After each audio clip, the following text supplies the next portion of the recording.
What data from our CRM actually matters? It's actually crazy. Everyone in the sales world is willing to spend all of this money on CRMs, especially at dealerships, and then when it comes time for us to say, hey, we need to get more out of our leads, our answer is we just need more follow-up. More touches is gonna solve our problem. The truth is, there's actually data inside of our CRM that can either overwhelm you or you can use it to your advantage. And most are doing the first part. Most are just getting overwhelmed by this and they don't actually know which lever to pull. Now, what I see right now, especially at dealerships, is we spend all this money to get leads to come in, we spend all this money to get these CRMs that we invest in, but we don't invest in the person and the processes to actually run that. So let me give you an example of what I'm talking about. This would just be an average dealership, average CRM, because most people, they ask me what CRM they should use. The truth is most CRMs have overcorrected. They have too much data. So when they say, what CRM should I use? I'm like, well, hold on. That's the less important factor here. Let's look at what just kind of data you have here. Inbound calls, inbound text, inbound email, outbound email. OEM missed calls, KBB leads, block rate, reply rate, open rate, past due notifications, to-do notifications. You have all of this sitting right there. And what I would compare this to, which by the way, that's nowhere near all of the data you can have. You can have 900 freaking tabs on a spreadsheet, okay?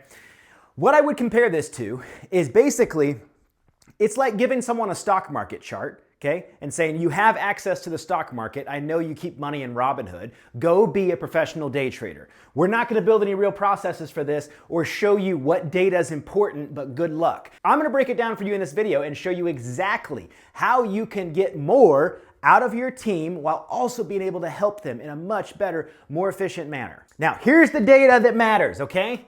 How about email reply rate? You'd be blown away by how many dealerships cannot answer that question for me. What is your reply rate? And the ones that can't answer it for me, most of them are floating around a 2 to 3%. If you can get that up to 10%, fantastic. You will be happy you're spending the money you are on the leads, okay? Text reply rate. Most places, when they don't have good training, they're sitting around 15 to 20%. We get 98% of our text messages are read.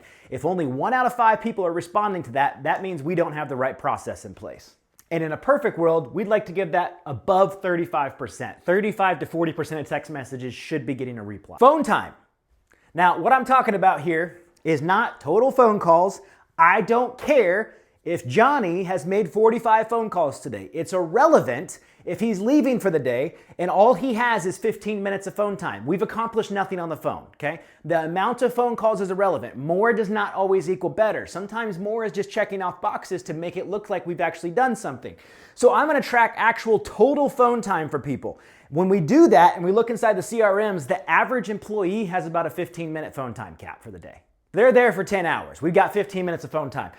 Minimum push that to 60 minutes, but me personally, I'm gonna put that to 90 minutes. In fact, I was the head sales trainer at one of the largest car dealerships in the United States, selling 1,000 cars a month exclusively over the phone. So when I say I played with the big boys, I have, and they tracked phone time, not the amount of phone calls that you made. Now, something that's also super important to track inside there is the average length of call. That's something I'm gonna really hone in on because when we go inside the average CRM, it's about 60 to 90 seconds. How are we talking for people to 60 to 90 seconds and we're expecting to get appointments from that? You can't get their name, info, report, value, all of that, and also ask for an appointment in 60 seconds. What we want to have is average phone calls that start creeping up on 10 minutes plus. In fact, when you start paying attention to this data here, what you get is what the total phone time we used to have is now we want to get the average for just one single phone call. And this is the data that makes a difference. You cannot put this in place at a dealership and not see massive growth. Now, I'm not saying inherently that any of this stuff is bad over here, but the CRMs have overcorrected and just said, here's every data point you could possibly have. And then we put people that we think are motivated and well-organized, good salespeople into management positions. And I'm not saying there's anything wrong with that, but we're not investing in those people and giving them the correct process to say, hey, here's what's important so we can actually push this team to grow. Now, I do both in-person training and online training. The in-person training I offer is 2 and 3 day events. The 2-day events is a full internet rebuild. I come in person to your store and I personally rebuild the internet department. The 3-day is the entire dealership, floor managers, sales managers, internet managers, BDC, hybrid roles, internet roles, everybody for 3 days. It's a very intense, high impact event.